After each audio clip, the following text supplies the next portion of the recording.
After endless fake ghost TV shows, here at last is a documentary that presents the real evidence. Manu, are you there? Emily?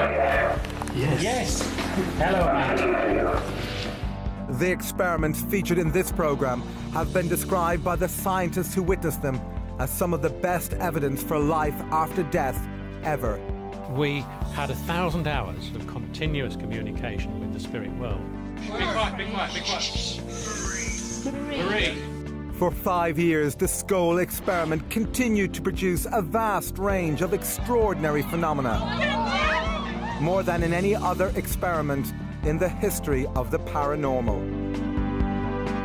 It was witnessed by hundreds of visitors and monitored by a team of internationally renowned scientists and investigators.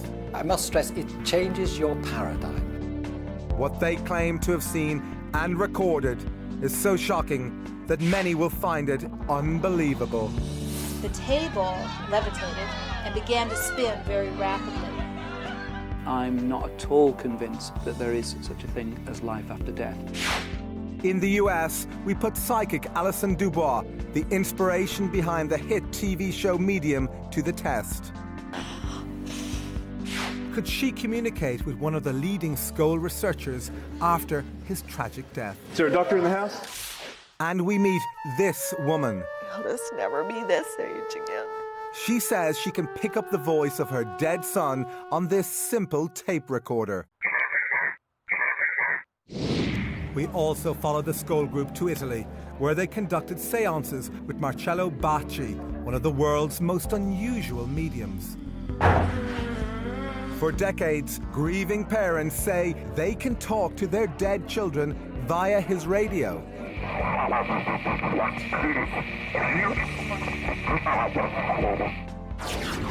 Although the experiments featured in this program provide scientific evidence for the possibility of life after death, most of the public know nothing about them.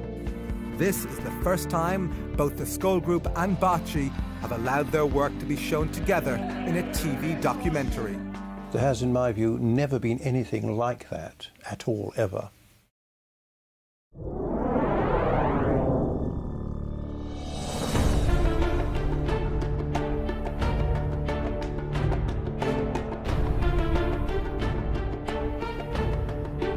In the mid-1990s, in the tiny English village of Skull, one of the most remarkable experiments ever attempted in communication with the dead took place in the cellar of this house. The Skull experimental group who conducted these experiments consisted of Diana and Alan Bennett, two of Britain's most accomplished mediums, as well as organisers and investigators Robin and Sandra Foy. Hi, hello there. Nice to see you. For 5 years, twice a week, the group would meet in this tiny cellar. Here the Bennetts would go into trance, allowing what they say were the voices of the dead to speak through them. Yes, we hear. Somebody talking. Hello. Come on, friend. Come on, friend. We can hear you starting. But the Skull group went far beyond this, achieving spectacular results in a claimed form of spirit communication known as physical mediumship. There's a wide range of phenomena that physical mediumship over the centuries has been supposedly able to produce. Objects levitating, chairs, tables, objects in the room. Apports and teleportation, in other words, things just dropping out of nowhere. Sometimes things disappearing and reappearing. Apparent spirit hands, apparent spirit forms. Things that people can see happening. There's an effect on real objective things based on, supposedly, the communication or contact between a medium and the spirit world. The spirits are using the medium as a conduit to cause these events to happen.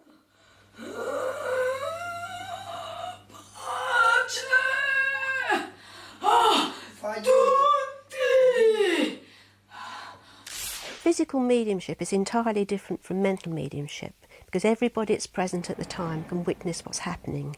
Such as if a voice comes from mid-air, everybody can hear and converse with the voice. Very nice of you to have us here. If a spirit person manifests, everybody can see what happens. I think it's fair to say that when you have sittings with physical groups as successful as the Skull Group, you see miracles. You see things which cannot be explained under normal laws of science.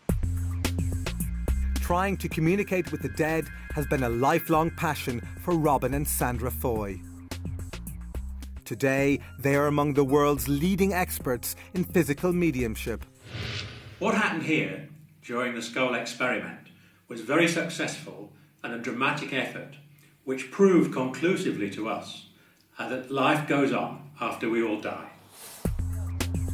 Diana and Alan Bennett have also participated in physical mediumship for decades.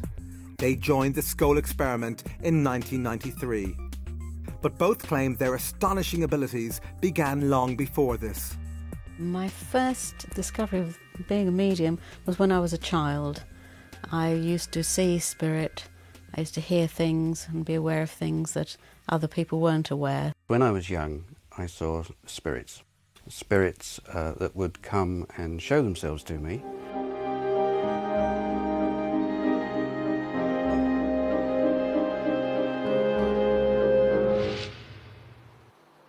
I think the greatest effort come from the spirit side. I mean, without them you can sit there and nothing will happen. But a great deal did happen, more in fact than any other mediumship experiment ever conducted. And according to the Skull Group, this success was due to the efforts of a group of deceased personalities on the other side. They called this group the Spirit Team. A spirit team was a team of spirit personalities who had lived a life on this earth. Several of them had been scientists whilst they were here. The Skull Group say instructions on how to conduct the experiments were received from the Spirit Team, speaking via the mediums. If you put your hand into the bowl, please. Some of the initial experiments involved photography. These began conventionally enough, with the Foys being told to load a film into a camera and place it on the table. But after this, things began to get very strange. We heard the camera moving round over our heads, clicking and being wound on by spirit. In total darkness, so that in reality, nothing should have showed up on the film. But when the film was developed, there were amazing pictures.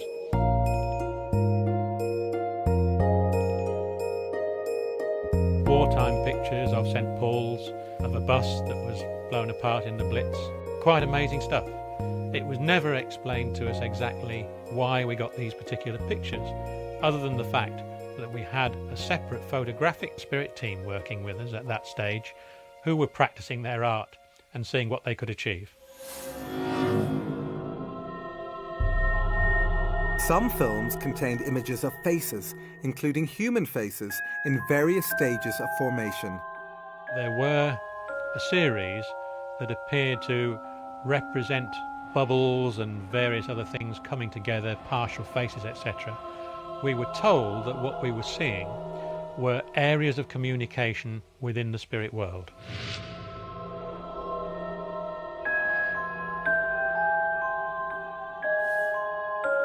The Skull Group believed these faces were images of deceased people, which were somehow projected from the other side. To them, this theory was confirmed with the appearance on another Skull film of this blurry profile. Communicators through the mediums informed them that it belonged to a man named Kingsley Fairbridge, who had died in 1924. We were put in touch in a very obscure way with his daughter, who was happy to agree that that was a picture of her father.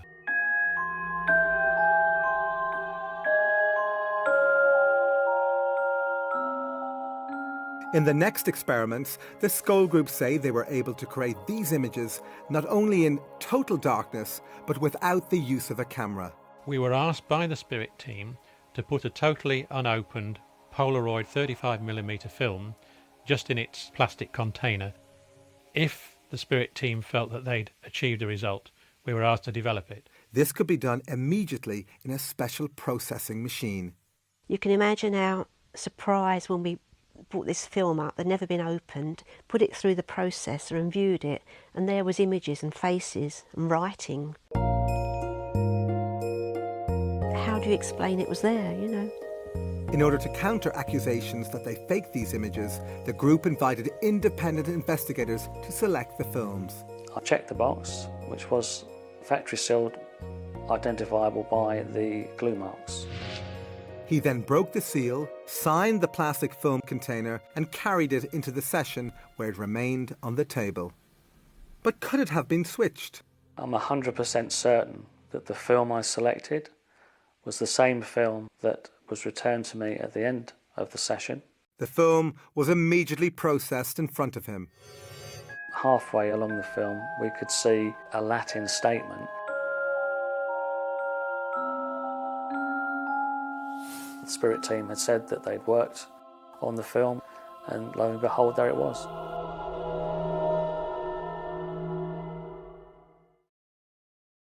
Do I believe in an afterlife? Yes, I do, completely. I had an experience where I met a medium on the street, and she described my great-grandparents, my grandparents, my great-aunt, who have all passed away, their names, the way that they died, and told me that they were all around me and walking with me and never really have left me or never really leave any of us. So, completely believe in that.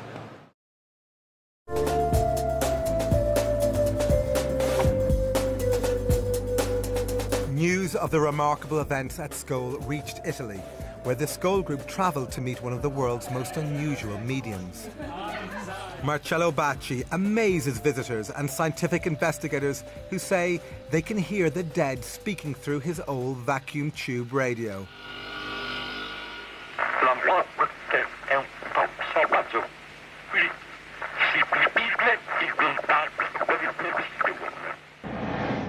This extremely rare form of mediumship is also called direct radio voice, or DRV, and is virtually unknown to the public. With it, experimenters believe that two-way conversations with the dead are possible.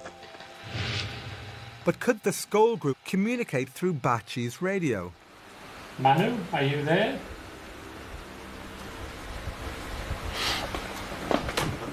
Emily? Yes. Yes. Hello, Manu. Thank you, Manu. After this, scientist Harry Oldfield, a colleague of the Scole group, attempts further communication. We would like to ask the question of the appearance of your space. I can't really answer that. Can you tell something about Scole? Did I appear to be aware of what you're doing in direct contact with them? Thank you. Will the work progress? Certainly. Thank you. This is what I needed to know. Experts say that Bacci's ability to invite the spirits to speak through his radio is usually so reliable he conducts regular sessions. This seems highly improbable, but these grieving parents don't think so. The walls are littered with pictures of dead loved ones. Parents clearly recognize the voices as belonging to their departed children. Mamma l'ha visto, ma che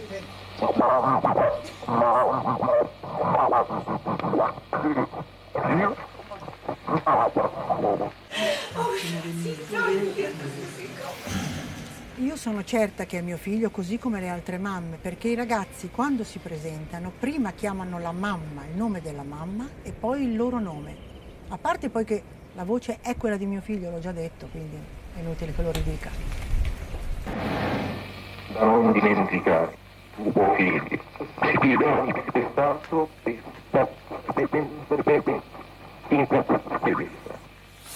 Però nel tempo ho avuto delle prove che solo io potevo sapere e che hanno dato la mia sicurezza di che questa era la prova che mio figlio era ancora vivo.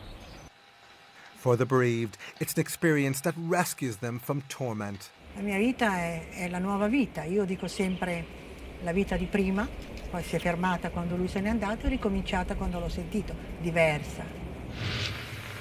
We wish to know more with respect. Sometimes when the communication with us becomes more difficult. But are these radio voices just a clever hoax? Not according to scientists who have subjected Bacci's mediumship to a battery of tests. One of the leading Italian investigators is Paolo Presi, and his colleagues from Il Laboratorio, an organisation that uses the most stringent methods of science to investigate paranormal claims. He is a medium. Surely is a medium because all happen when he is present on the experiments. Using software endorsed by the FBI, Il Laboratorio have conducted voice print analysis. Like a fingerprint, a voice print is unique. It can therefore be used to determine someone's identity with near certainty. They compared voice prints from 2 audio samples. One was the voice of Chiara Lenzi, recorded before she died. The other came out of Bacci's radio after her death and was clearly recognised by her father.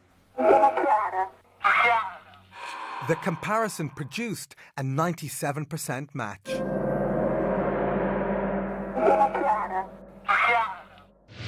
Despite this startling evidence, skeptics claim that the voices could be faked by transmitting them from a remote location. But Dr. Emanuele Toriello, who has been investigating Bacci for decades, believes this is impossible. Dr. Toriello was present during key scientific experiments that, he says, eliminated any possibility of remote transmission. One of the first of these experiments involved putting Bacci's radio inside a special device that shields it from all radio signals. Yet still, the voices continued. I couldn't be more excited. Second point, the radio was switched off, and though the voices were going through. The third and main point, that the tube or the valves of the radio were totally removed. Still the voice were going through. So you tell me how is possible? Thank you for all your hard work.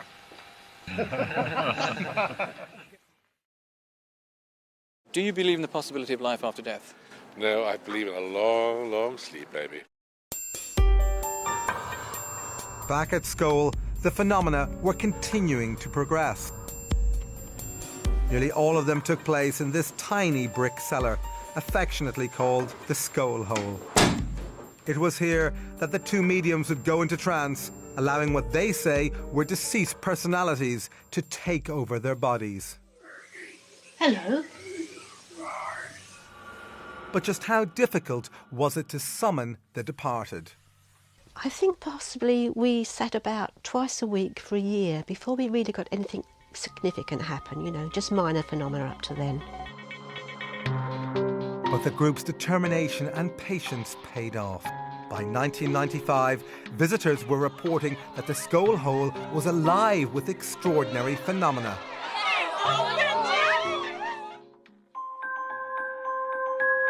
According to the Skål Group, their spirit communicators requested that they place this empty glass dome on their table.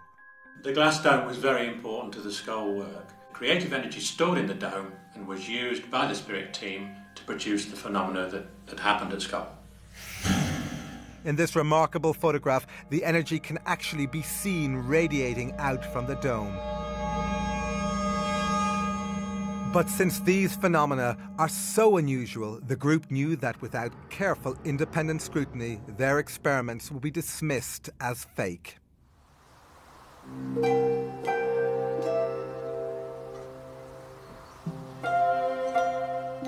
Therefore, the group allowed their experiments to be monitored by a team of scientists and paranormal investigators from the Society for Psychical Research, or SPR, based in London.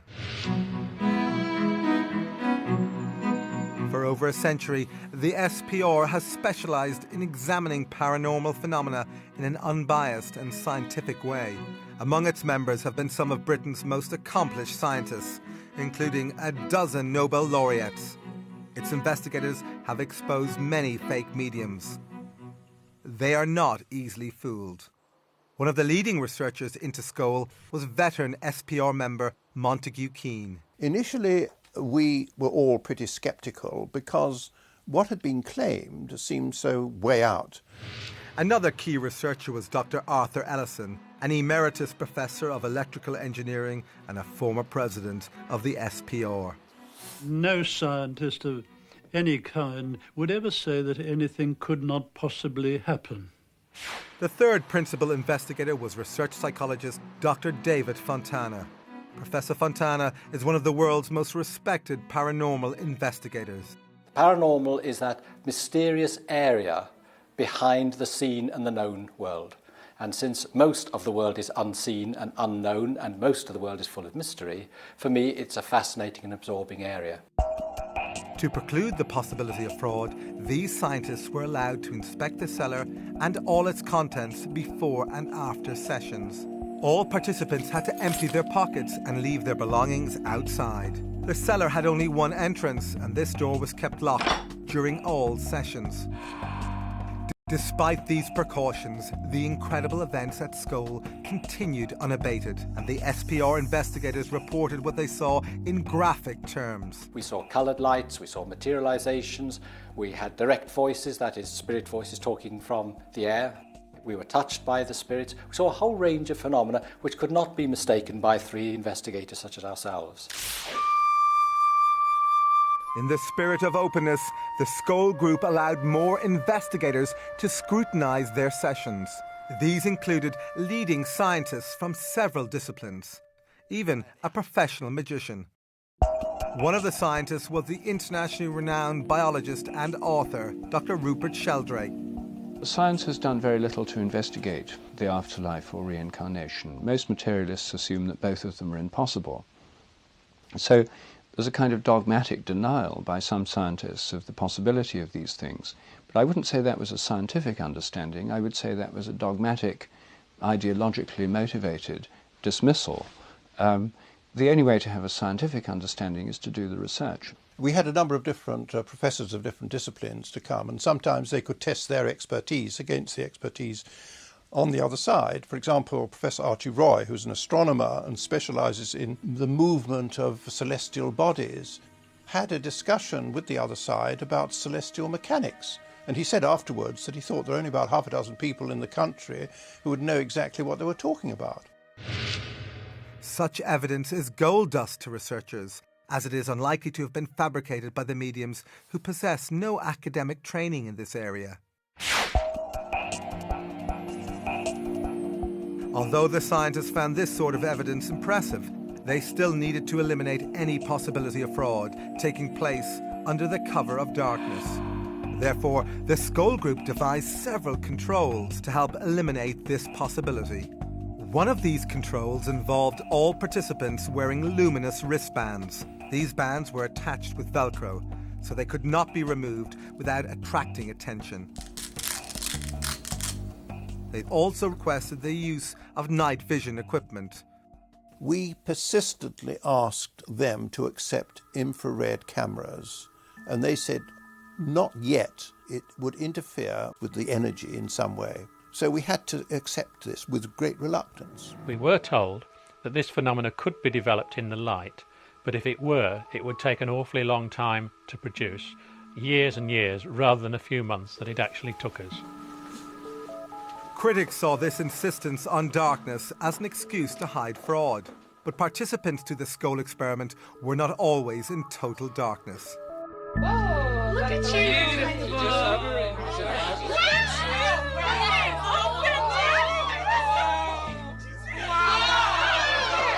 There were various shapes, generally like a pea-sized light, and it had substance. They would come and sit on your hand, you could feel them. They were intelligently directed and intelligently moving, and would be responsive to our wishes, whether expressed or silent. The gyrations were sometimes so rapid that it almost left like a circle of light going over here and over there. Sometimes two lights would appear and just stare at me within inches of my eyes.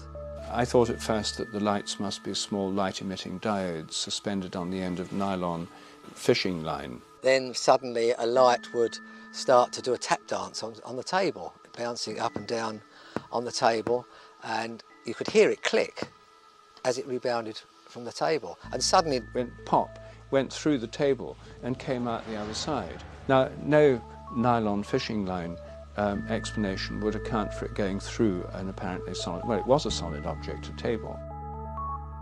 The lights also had another rather strange trick up their sleeve, if I may talk about lights as having sleeves, and that was to pass through bodies. I was actually used as a guinea pig in the early days to see how it felt and to develop the phenomena.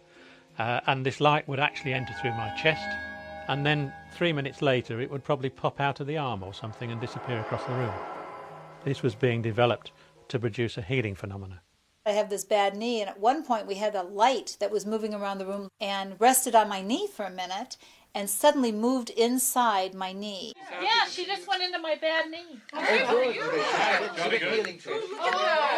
I could feel it moving around in my knee, and then all of a sudden shot out the back of my leg and took off. The pain was greatly reduced, and the swelling that had been in it that day was gone, and that was a huge, wonderful thing to happen. Visitors declared themselves delighted by these displays, but they were astonished to hear voices of what they say were spirit personalities talking through the mediums. We had 1,000 hours of communication during the Skoll experiment, 1,000 hours of continuous communication with the spirit world. Be quiet, be quiet, be quiet. Emily, when did you live on the Earth? Oh, a long time ago now. 19th century? Yes. In this dramatic form of spirit communication, the mediums go into trance, during which time, they say, spirits take over their bodies and speak through them. It's the love that connects people. Right. And the rest doesn't matter a jot. So what's it like to supposedly talk to the dead in this way? It becomes very natural, and actually talking to somebody who is deceased, if you like, is a natural thing, purely and simply because it's the same as you talking to me here in this room at this very moment. There's no difference other than the fact that we are aware that they're no longer in this world. And not be frightened in any way. But could the mediums have just been acting? The researchers didn't think so. The voices were quite different from those of the mediums themselves, and the personalities behind the voices were not only quite different, but were very consistent. Even the accents were. But it wasn't just the consistency of the accents that impressed the researchers. They reported that the personalities also remembered every detail of all conversations spoken to visitors over a 5-year period. Add to those skills the ability to read minds. This apparently occurred when a female spirit spoke to the group. She would tell us what was going to happen. She would comment on what we were doing and sometimes what we were thinking. She would answer our questions quite frequently before we'd actually asked them, which was quite embarrassing sometimes. Thank you for your warm appreciation of what we're trying to do. This communicator identified herself as the spirit of a Mrs. Emily Bradshaw. And Mrs. Bradshaw, who was a very commanding figure, a lady of the upper class Victorian or Edwardian lady, or she sounded like that. We continue from our side of life to influence people still in the body. But what evidence was there that these voices were really from the deceased? We knew that we were communicating with deceased personalities because a number of people who communicated with us were able to be identified by independent witnesses at the time who could testify as to them being people they knew, evidence which couldn't possibly have been known by anybody else. But what's it like for the mediums to have these ethereal communicators speak through them? Those sensations become more and more intense and build up to a point where I feel the personality actually taking part of my senses over. I become more and more unaware of my own body and also more and more unaware of my own thoughts.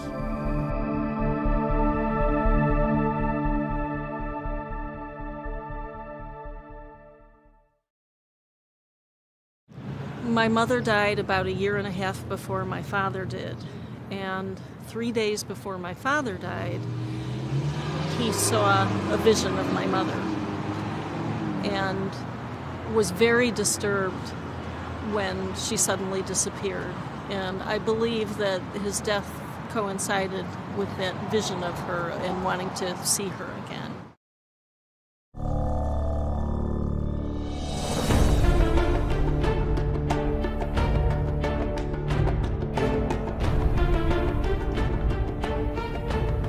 Back at Skull, visitors reported seeing and especially hearing these objects materialize from out of nowhere. In the language of physical mediumship, these objects are called apports. An apport is an object which is quite solid, which is brought from one location to another during an experimental session, but in so doing apparently passes through solid walls, doors, etc. Well, the total number of apports that we had during the experimental sessions was about 80 or even more. Whilst we were sitting here, this object would arrive, just materialise, and arrive on the table. But as it arrived, that's the sort of noise it would make. Despite the fact that witnesses heard a loud bang every time an apport arrived, no matter how small, skeptics have dismissed this phenomenon as objects merely thrown into the air. But the appearance of these apports are not so easy to explain away. These newspapers arrived in pristine condition, despite having originated in the 1940s. But who might have sent it to the Skull Group, and why? The answer arrived, they say, when dead British medium Helen Duncan spoke to them via one of the mediums. During World War II, Duncan's life was ruined when she was arrested and imprisoned for practicing mediumship. As she described her ordeal to the group, this newspaper allegedly appeared out of nowhere. To their astonishment, displayed prominently on its front page was the story of Duncan's trial and conviction. I think she suffered greatly through her mediumship, and she was really coming to wish us well, and she bought the newspaper as a sign of a very turbulent time in her life. The scientists knew that an old newspaper could easily be copied and printed onto modern paper, so Montague Keane had the suspect newspaper analysed. We took it to the leading research station in England, indeed in the world, on paper and printing, and it was absolutely clear from their report that, first of all, it was done on letterpress, which has gone out of existence virtually since the early 1970s, I would say. It was newsprint produced during wartime, which lacked certain chemicals which you couldn't get hold of. So this was a genuine article which appeared 50 years after the event, but no one has been able to explain how it got there. So where did all these apported objects come from? We were told by the spirit team that they were never stolen, but were basically objects that had been lost or discarded, or at one time been owned by the spirit personality that brought them for us.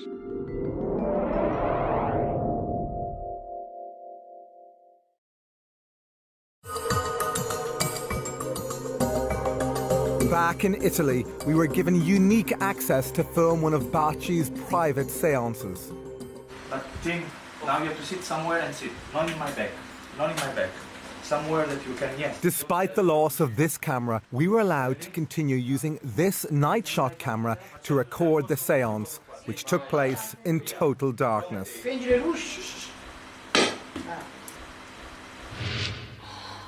As the seance progressed, the medium went into trance.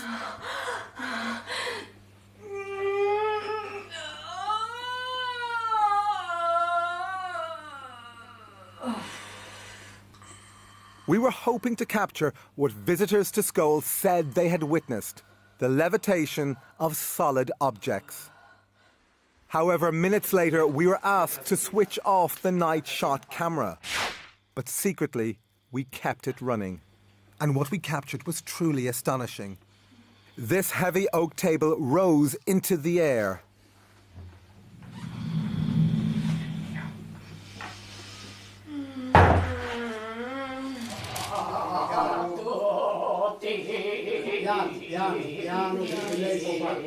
But levitations were not the only phenomena we witnessed during these seances. Like the skull experiment, visitors to Baci's centre say they have received apported objects. This woman is one of them. Questo è un apporto che ho ricevuto al centro Baci. Al centro Baci succedono spesso queste cose ed è incredibile. Uno potrebbe dire uno le hanno messi là, se lo sono inventati, ma non è così, perché chi l'ha vissuto sa che questo è vero. Once again, we were permitted to use night shot cameras in the hope of capturing the arrival of an apport. We were not disappointed. With the medium in trance, the camera crew were astonished when, out of nowhere, they felt these flowers falling on them. Nulla non mi fate. Che sta succedendo? Io non sto capendo nulla non mi fate. Che sta succedendo? Io non sto capendo bisogno di With the lights on, people reacted in amazement at just how many flowers had appeared. This one is gone in his hand. Sì, così. Così, proprio in mano. Così. As they collected them, we continued our filming. You see, that's been ripped. That's been ripped. See, this is fresh. Although we saw no signs of trickery, this séance was not conducted under controlled conditions. Therefore, critics could claim it was possible for someone to have thrown the flowers into the room. But apports which have a specific connection to departed loved ones frequently appear at the centre. Connections that Baci has no previous knowledge of. Sempre la prima sera mi è arrivato un apporto, una foglia di giada di questa grandezza, identica alla foglia che mio figlio aveva sulla tuta della foto che io ho portato quella sera per far conoscere mio figlio, ma che nessuno ancora aveva mai visto. Identica. This woman said that a single red rose was apported into her hand. She was also convinced it came from her dead son, because every week, she told us, she placed an identical flower on his grave.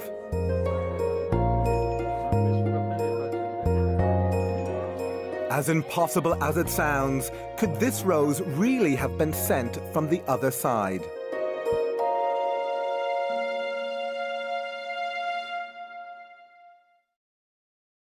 I'm not sure that I do believe in the afterlife. I think it's because I'd like to have final rest when I die rather than have to think about coming back as something else.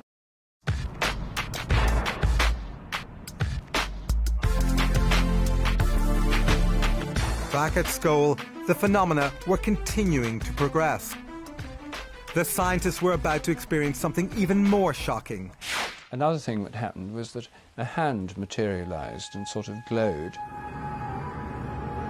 And there was this disembodied hand floating around. When I told some of my friends about it, they said it sounded just like the Addams Family. And I commented to the medium, I said, oh, I can see a disembodied hand.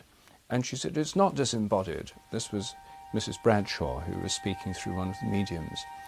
And I said, you mean there's an invisible body attached? And she said, precisely. And then she said, would you like it to touch you? And I said, yes. So she said, well, ask it. So I said, hand, will you touch me? And so the hand went round behind me and it tapped me on the shoulder.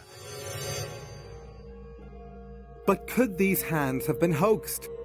This visitor who felt the truncated length of a disembodied arm didn't think so. And I was so startled, I moved my hand and it traveled right up a sleeve. There was a sleeve, like a cotton sleeve, very much like this, right up to the shoulder, and then it just stopped. There was nothing beyond where the shoulder would have been. It was a really amazing experience. Oh, yes, yes, oh, yes.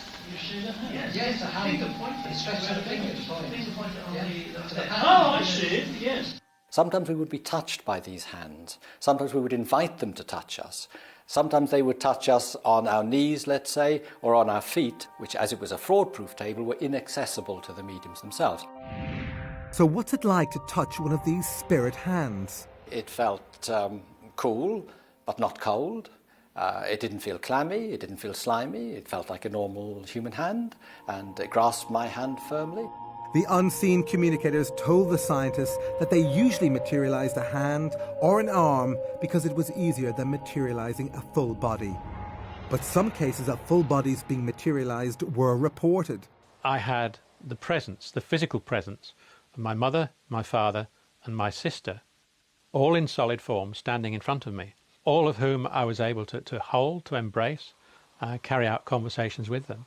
I've witnessed it so many times, it just becomes a normal thing. Normal is a word strained by the experiences of the Skull experiment. And there was nothing normal when patches of light floated over the scientists' heads and slowly changed into spectral forms.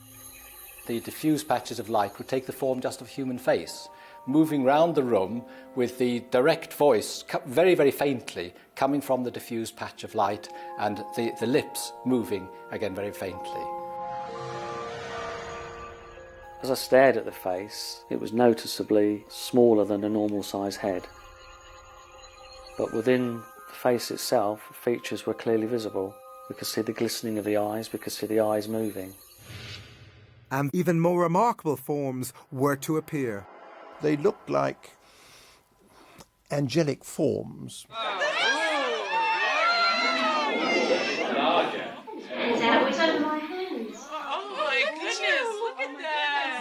And I was very fortunate that one came and landed on my hand.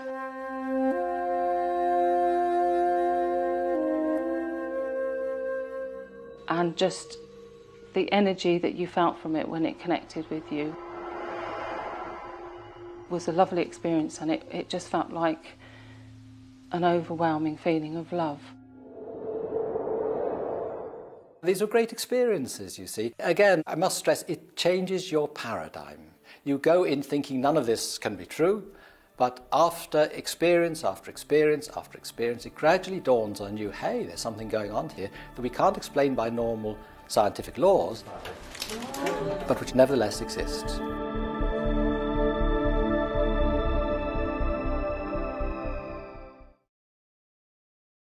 Years ago, I was staying in this very old inn, and I actually saw somebody come out from a wall and walk through and just disappear again. And I just believe there are people that are trapped between here and the next world.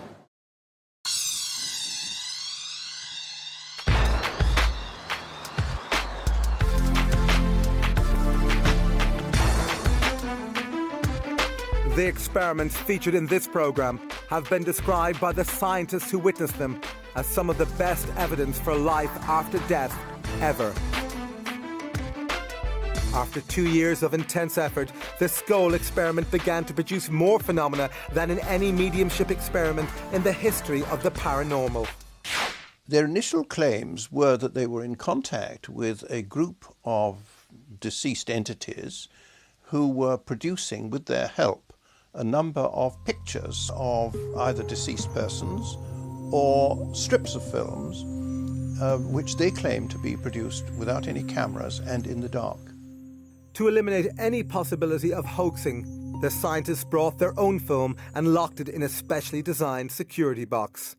The box was held in the hands of the investigators so that no one could get at it. And then immediately afterwards, we would take it out of the box ourselves so that no one else touched it, and then develop it ourselves in a special machine. Despite all these precautions, the experiments continued to produce the incredible images seen here.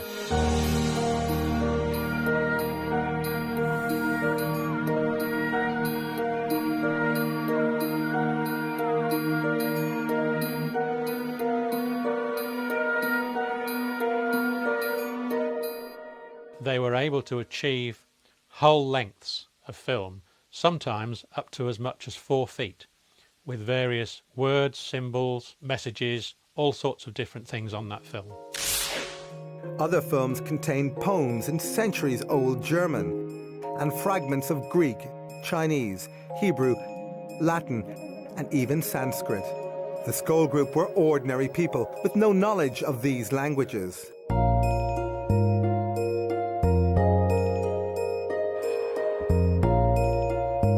But did these films have a purpose? If dead personalities were producing these images, why did they apparently design some of them as complex puzzles? Providing something which is a puzzle, which is difficult to solve, is simply because it is difficult to solve. It isn't readily available. It can't be easily attributable to the person sitting round the table. Despite lengthy investigations, the possible authors of some of the films, like this German poem, proved impossible to trace. But others were easier to track down. This one contains a poem by Frederick Myers. Intriguingly, Myers was one of the founders of the SPR and a passionate researcher into the evidence for life after death. Before he died in 1901, he promised his colleagues at the SPR that he would try to communicate with them from the other side. Could this film actually represent evidence of the afterlife sent by one of its greatest investigators? Mostly the researchers were unclear as to who might have created these films. However, there were clues as to who the ghostly authors might be in the form of initials or signatures. For example, in this film, the signature appears to belong to the dead singer and actor Ivor Novello. This was received on one of the Skoll films. Compare it to Novello's actual signature. Investigators say these images were created in total darkness. But how? I think that those pictures can be explained only by imagining that the spirits can project their recollections and images onto a film in some way we can't begin to understand. The only alternative explanation is they are all fakes, and I don't believe that there's evidence that that is the case. Although the mechanism for their creation remains a mystery, investigators concluded they were unique. As far as the photographic evidence is concerned at Skoll, the strips of film, there has, in my view, never been anything like that at all, ever. As far as I'm aware, I don't think there is any scientific evidence for life after death.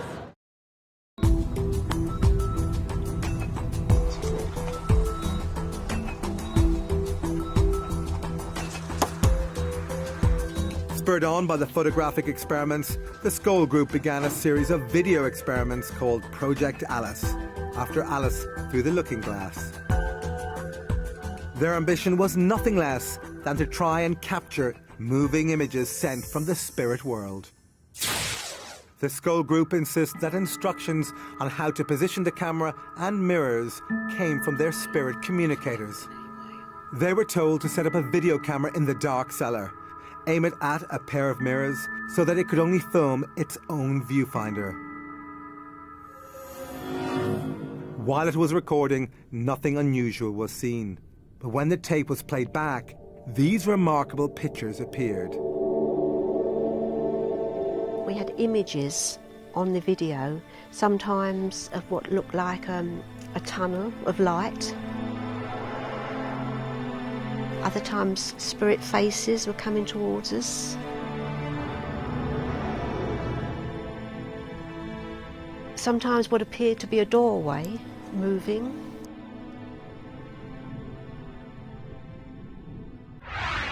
Skeptics claim these images were created by video feedback, occurring when a camera records its own output. But scientists have ruled this out. Video feedback doesn't produce this kind of result. As to what these extraordinary pictures represent, we can only guess, since their meaning was never explained to the Skoll group. This video, also totally unexplained, appears to be a ghostly face with moving eyes. Later, a few video experiments were attempted in full light. Again, nothing unusual was seen during the recording. However, on playback, this unworldly figure appeared.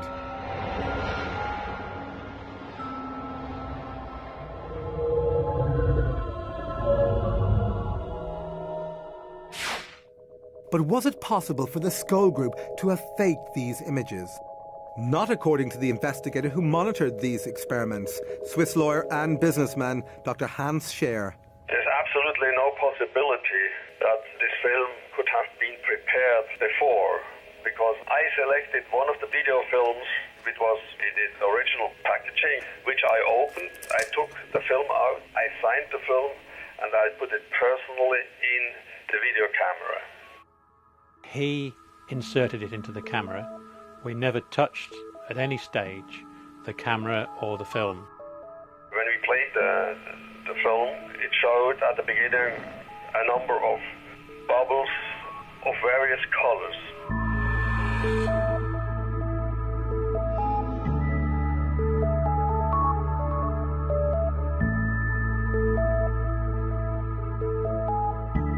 But there was one particular bubble on there in which the face of a person appeared, and it was a man with spectacles. Although Dr. Scher did not recognize this face, the Skull Group thought it might have belonged to someone who was trying to communicate with him from the afterlife.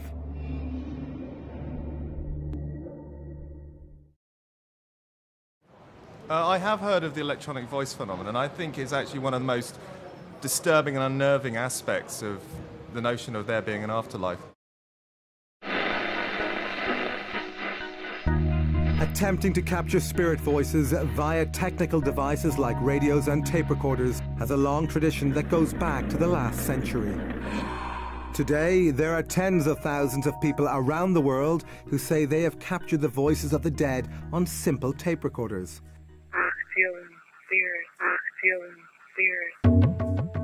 This is known as the electronic voice phenomena, or EVP, and was recently popularized in the Hollywood blockbuster White Noise.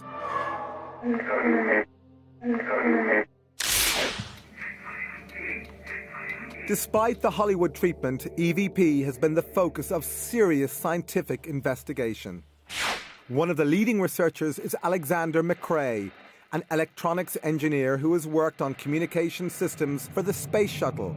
He has been investigating EVP for decades. If somebody came up to me in the street and said, there's nothing paranormal about EVP, I would say, well, I've done at least 20 years and hundreds of experiments, and I know that it is a paranormal effect. Now, how many experiments have you done? But skeptics insist that EVP is nothing more than the random pickup of broadcast signals like radio and TV. To test this theory, McRae tried to obtain EVP inside a laboratory that was fully shielded against radio and sound waves. This meant it was impossible to pick up any stray broadcast signals. So inside the laboratory, you couldn't pick up anything. But yet the device still produced voices. Although this audio sample is hard to understand, the very fact it was recorded defies all known laws of science. One experimenter of EVP is Vicky Talbot, who lost her son Braden in a boating accident in 2001. Okay, I'm coming down into Wildcat Cove right now, which is the cove that my son departed from and did not return. Ever since then, she says she can record and recognize his voice using this digital recorder. Well, that's Braden. What has really convinced me is the way he speaks, the stress, the intonation. Sometimes he sounds exactly as he did in life. Happy New Year. He will use certain phrases that we used to use.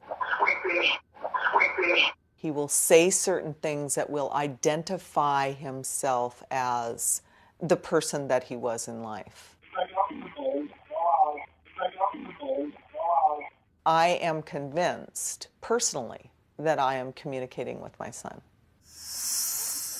Like visitors to Skull and to Bachi's Centre, EVP practitioners find comfort in the belief that they can still communicate with loved ones. But even this conviction can't make up for the unbearable burden of losing a child. These just make me want to cry, just looking at him. I'll just never be this age again or do that again. What matters is the love that you have for your family. That's what really matters, and not to screw it up, and to remember they can be gone in a flash. You know, these other people, I feel so sorry for them because they have no way of communicating with those that they have lost. And they go around thinking, if only, if only, if only. I don't have to think that. And that's a good thing.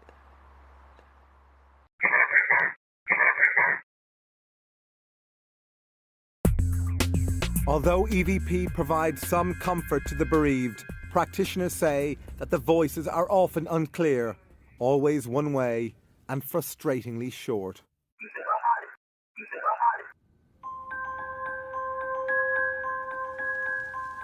One way that we also communicated with spirit, and which was a very effective way, was by use of an ordinary, very cheap tape recorder whose amplifiers were used by the spirit team to carry on a two-way conversation with us. We inspected this machine and found it was completely normal. Earlier, its built-in microphone had been removed to eliminate the possibility of recording anything. When the machine, which contained a blank cassette, was activated, witnesses were astonished when they heard this voice asking them a question.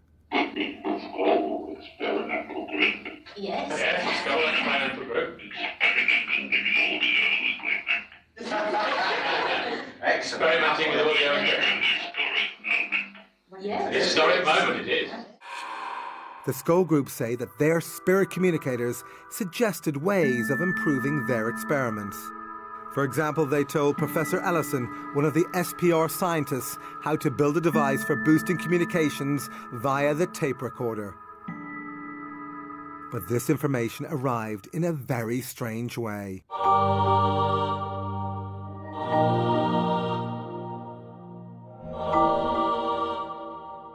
These images appeared after an unexposed film locked in the security box was later processed by the scientists. The scientists speculated about who was providing this technical information. Then initials at the end of the film seemed to have solved this mystery. I wrote to the Edison Memorial people in America, and they sent me a copy of one of his letters, which contained his initials, which looked almost identical to the signature on this film.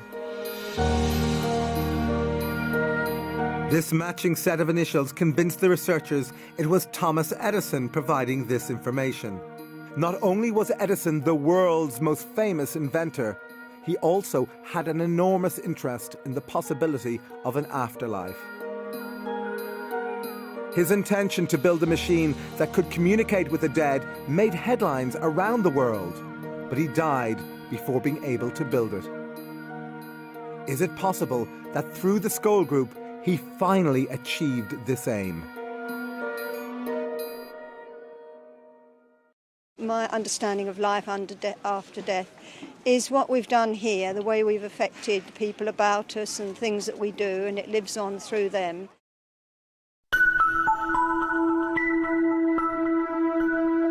Spirit voices speaking through the mediums. Spirit communication written on sealed film in locked boxes. All these incredible phenomena. But could the scientists have been tricked? Skeptics are often unaware of the amount of experience and the amount of knowledge that goes into investigations of this kind. Between the three investigators, you could say we'd had 50 years and more. We know all the tricks. I don't see how it could be faked. It's impossible.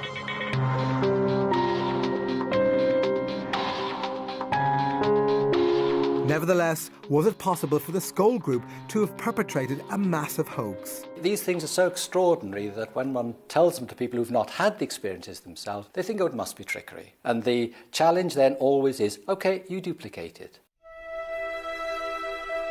But so far, no one has been able to do this. Nevertheless, critics still claim that the events at Skull were produced by the kinds of conjuring tricks used by stage magicians and entertainers. You find them You found them in this manner like this, you see. Because professional magicians learn all the skills of illusion and misdirection, Genuine. I'm not going to show you how it's done, because if I showed you how it was done, you'd tell everybody else. they are also well qualified to detect this type of fraud. Hey, presto. With that in mind, James Webster was invited to scrutinise a number of Skoll sessions.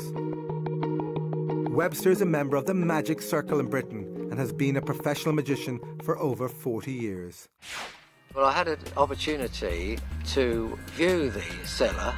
I could see no magic props or anything which made me feel inclined to think there was any hoaxing or trickery. But could he replicate the events at Skoll?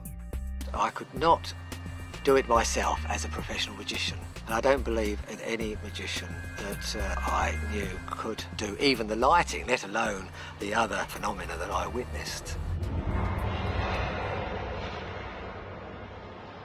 Any one of those in the cellar, I'd say they were wasting their time doing this here for nothing, when they could be earning $1 million out there on the stage.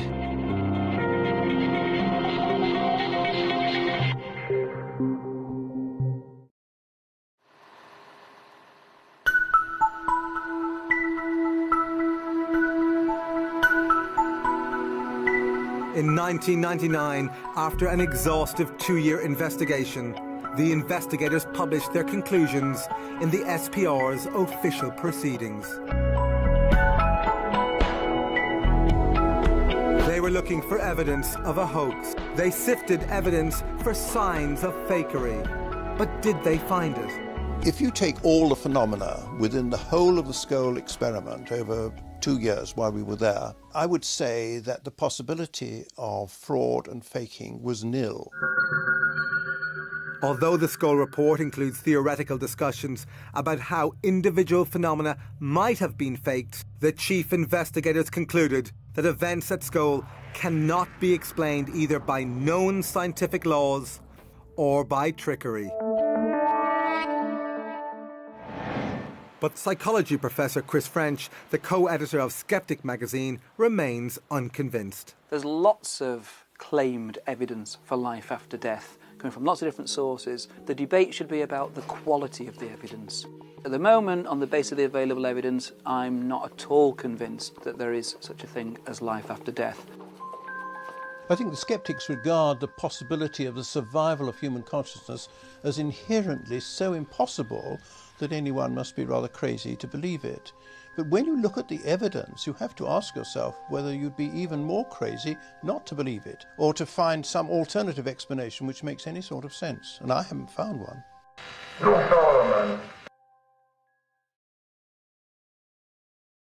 When we die, we go into another world. A lot of worlds. 3,665 worlds. How can you be so specific? Because I read it in the Bible. News of the amazing events at Skoll spread around the world. In 1997, they were invited to hold sessions in 4 European countries and the United States. Some of the most successful sessions occurred in the Los Angeles home of Brian Hurst. We wanted to see whether it could also take place so many thousands of miles away from Skoll, here in Southern California. Hurst's converted garage was the venue for 8 sessions. As many as 30 people attended each one. Oh, hi! Hello, Cynthia. Hi, nice how to are see you? you. Great. Before each session, investigators carefully inspected the room. Many people went in at different times before the sessions, and there was no paraphernalia. There was nothing hidden there at all. Despite being interviewed a decade after the Skoll experiment, these witnesses are still profoundly moved by what they saw. There was so much phenomena going on. It was really overwhelming. As with most sessions, visitors began by sitting quietly in total darkness. Then they started hearing the voices of the spirit team speaking through the mediums. Be quiet, be quiet, be quiet. Marie. Then the darkened room burst into life. Is that cool? Look at that. That is awesome. Wow. It's like a firefly. Like fireworks. Wow. And then it would go up to the rafters of the garage and come down and thunk hard like a big rock hitting the table and then disappear. Just gone through the table. As well as these amazing balls of light, furniture in the room began to move. We had a table in the center of the room that had crystals on it. It's moving. The table is indeed levitating. The table levitated, was turned on its side, and began to spin very rapidly. The crystals never fell off. Even if there hadn't been crystals on the table, it would have been impossible to have turned the table sideways and rotated it with the speed at which it rotated. And we could see this because there were luminescent strips on the table. And it began to spin around actually so rapidly it almost looked like a pinwheel. As well as familiar spirit communicators, other voices the group say belong to dead relatives also attempted to communicate. We're several Someone for Shirley. Yes? Sure, Gary, Dad? Speak to him. Hi, Dad. I really do feel that my dad came and he was the one who put his hands on my shoulders. Oh.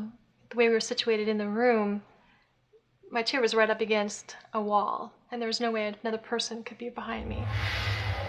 Then another hand appeared in front of them. But who did it belong to? There was a particular communicator called Reg Lawrence, who was an engineer in his lifetime and who became very expert at producing voices from midair. Hello, Red. Hello, Brian. Very nice of you to have us here.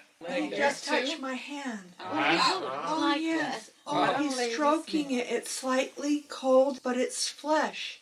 He's shaking my hand. Oh, my God. Oh, Reg, you've made my year. You made mine.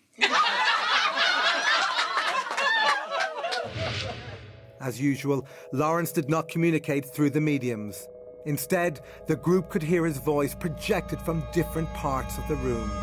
Some of the voices were moving around the room, even high up in the rafter area, that somebody would have had to climb up on a ladder to get up there, and there's no way that was happening. The spirit team also came to be regarded as healers by the participants. Has it gone inside you, that light? It's in my chest right now. So it's right there around my heart, and I have a little bit of a heart problem. I was diagnosed with cancer, and a very fast-moving, dangerous cancer. I sat with school, and probably 2 to 3 weeks later, I had biopsies again, and they came back completely negative. All of the visitors attending the LA session said the experience changed their lives forever. When you walk out of that room, you definitely feel like you've been exposed to something very extraordinary. We actually saw the spirits. And that's got to be positive evidence for survival. We do live on after death. They certainly proved that to us that night. Being survived in Auschwitz, and also my parents were killed in Auschwitz, including my 11-year-old brother, who was killed on arrival, with my parents, and I just cannot accept it that that should be the end of them.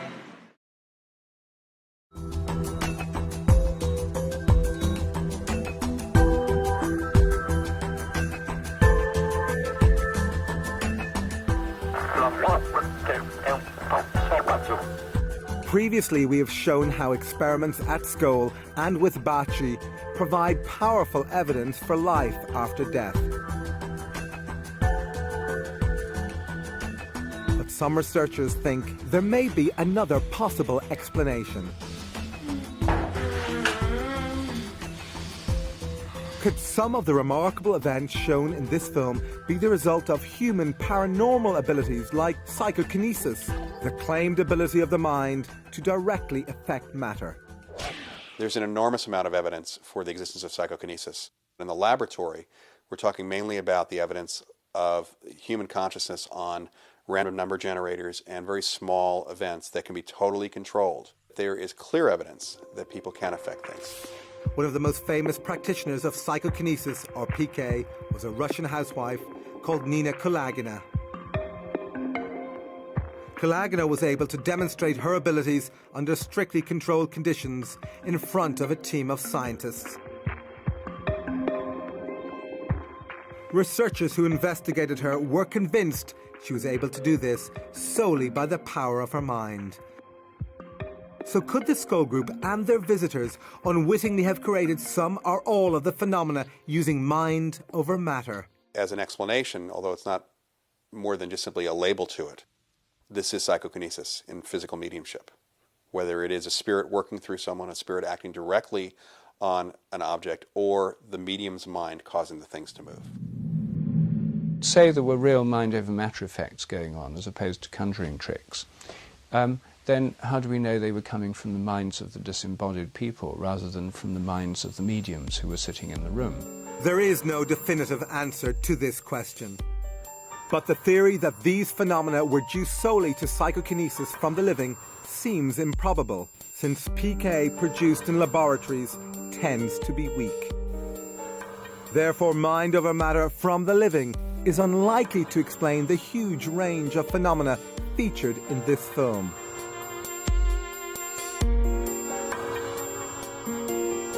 Emily, when did you live on the Earth? Oh, a long time ago now. 19th century? Yes. We simply have a number of clues of information which was extremely unlikely to have derived from the subconscious mind or the conscious mind of the medium. And the more impressive those are, the less likely it is that you can say that this is an aspect of mediumship. And the more likely it is, it's an aspect of discarnate communication.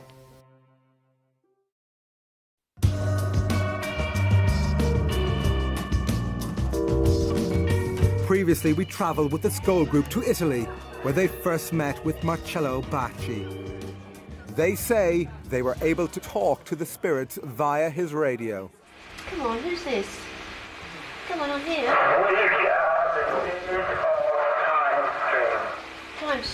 Time stream.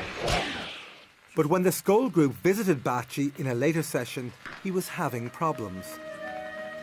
For months, hundreds of people who came from around the world in the hope of hearing their dead loved ones were bitterly disappointed.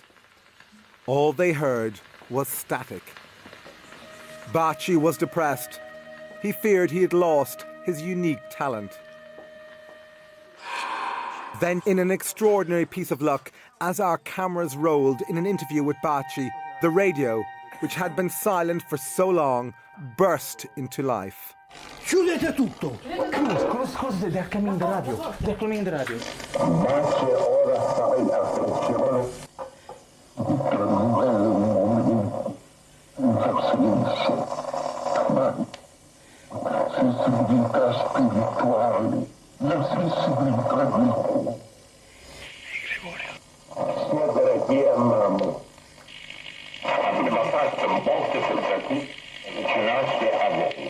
Grazie Gregorio, però ci sono, vi prego, stasera sapete. Bacci's drought was over. When the radio voice stopped, there was celebration.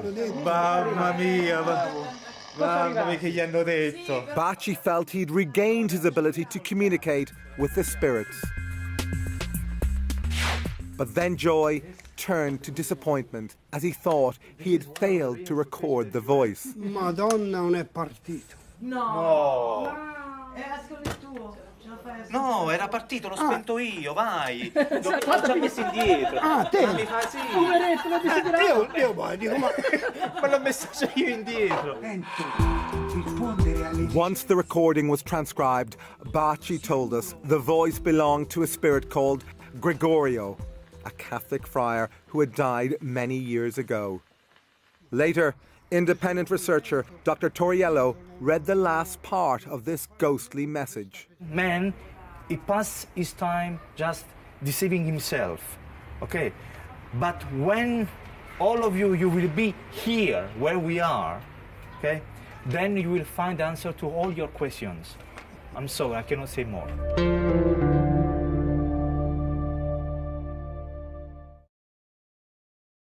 We do look down on our friends and loved ones after we die, until such time as we move on to some other dimension. I think you can think what you like, really.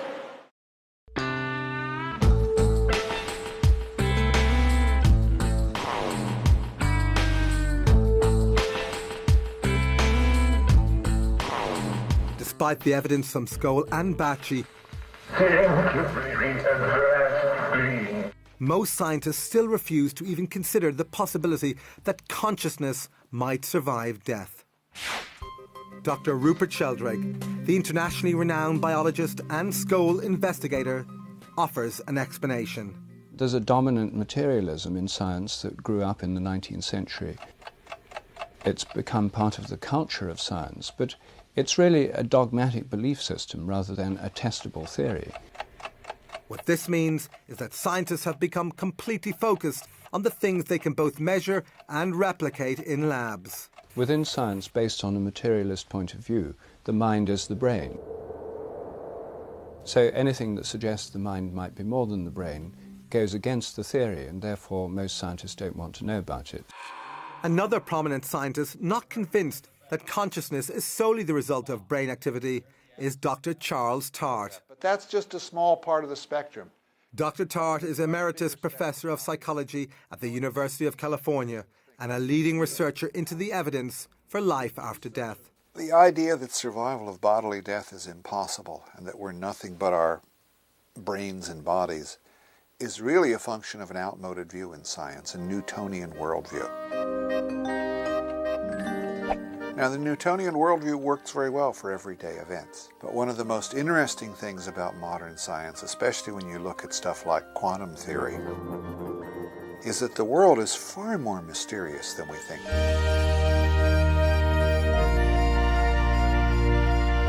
And we now have experimental evidence of what Einstein called spooky action at a distance, that we can instantaneously affect something in a distant part of the universe. That's really wild. If consciousness has any of the qualities of this quantum level of existence, then phenomena like survival of bodily death are probably not so mysterious after all.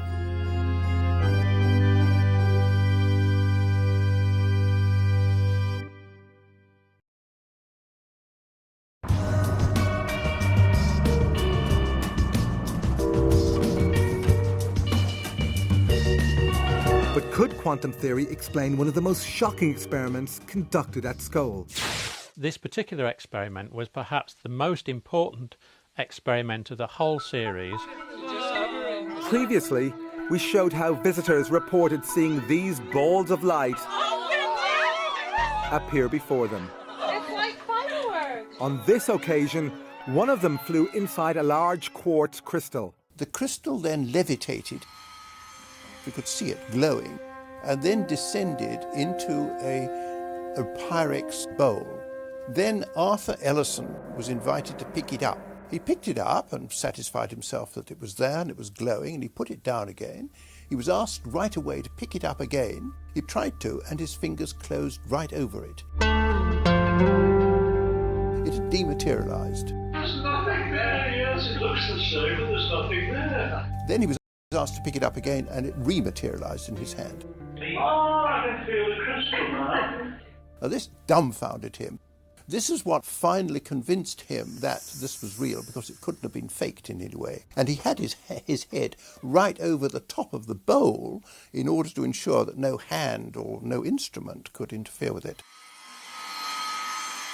Of course, we were totally amazed by this. Things do not materialize and dematerialize. This is against all the laws of nature. We're trained scientists, of course. We know how the world behaves, and it doesn't behave like that. When we really think what we're experiencing now, that's amazing. Miracle, yes. But what does this remarkable demonstration tell us about what might happen after death?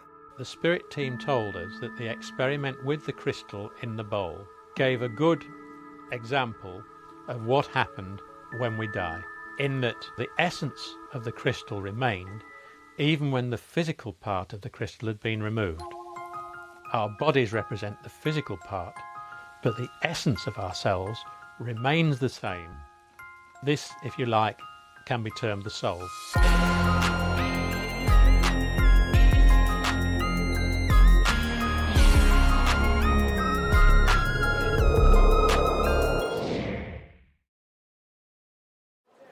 I believe in the possibility of life after death, what do I think would happen after? I don't know. I just don't know, do you?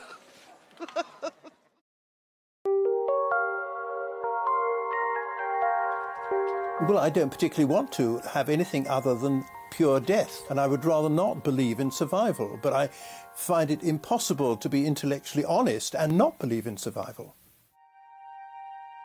Tragically, during the production of this film, Montague Keane died. But this gave us the opportunity of testing whether or not he actually got his wish for oblivion. This came in the form of Alison Dubois. Dubois has become one of the most famous mediums in the world after her abilities were dramatized in the hit TV show Medium. That's huge. When things come through that strong, Huge. I can't get going. We visited the University of Arizona, where scientists were testing the abilities of America's top mediums. Here we challenged Alison Dubois to contact the spirit of Montague Keane. It's not the same as when you're alive. She was able to conduct her mediumship in full light, in front of the camera, with two researchers seated behind, asking questions. Do you have any idea who this person is? Dubois wasn't given any information about Keane. The only thing she was told was the first name of Keane's widow, Veronica. The fact that he gets to still be here around the people he loves is huge to him. Although many of Dubois' statements were vague, some were astonishingly accurate. He went down at a podium, or no.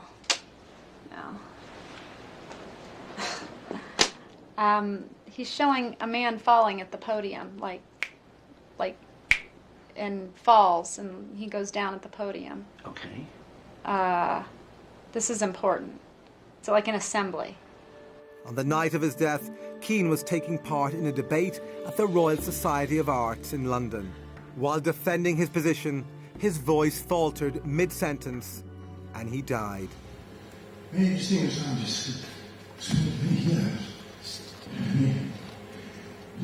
Take a rest. No, I don't even know what it means. I mean, he's making me feel like either he had a heart attack or his breath was taken from him, but he's showing him knees buckling and going down. Is there a doctor in the house? People jumping up, like everybody rising. He goes down and they go up. Right. Also, there would have been like a banner announcement or a banner hanging of what this conference was or whatever it was. He's kind of laughing and he's like, way to go out, like way to leave this world, right there and then. Dubois stated that Keane is now as interested in communicating with the living as he once was in talking to the dead. To try and understand better, like to understand the other side, what you guys are seeing that's right and what's not right, and almost to like try and help make that clearer. I do believe in an afterlife. I'm not sure what that life will look like if we just go back into the source, but I just kind of live my life like we'll see when we get there.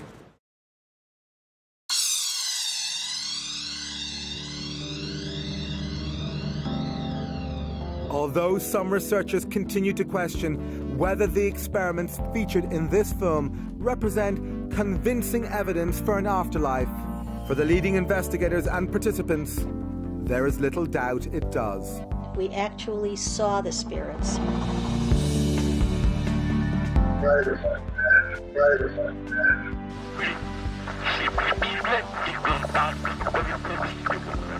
Emily, when did you live on the Earth? Oh, a long time ago now. 19th century? Yes. Come on here. I think we were pushing the barriers further than they'd ever been pushed before, and I think we just got to the stage where at that time we couldn't go any further. In 1998, after 5 years and 500 sessions, the Skull experiment finally came to an end. The Skull experiment may be over, but today, in Italy, grieving parents continue to report hearing the voices of their dead children on Baci's radio.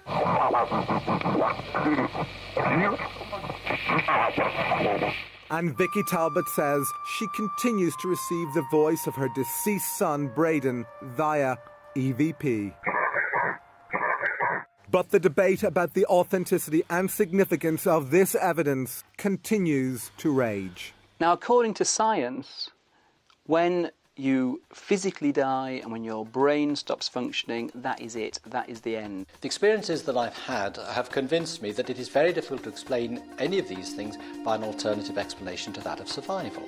You're not going to win everybody. I mean, you're not going to be able to ever have everybody believe that there's another side. That's just not going to happen. I hope the significance of those experiments will literally be to make people think, to stop and think, and look at their own lives, to look at where they're going, perhaps to be better people.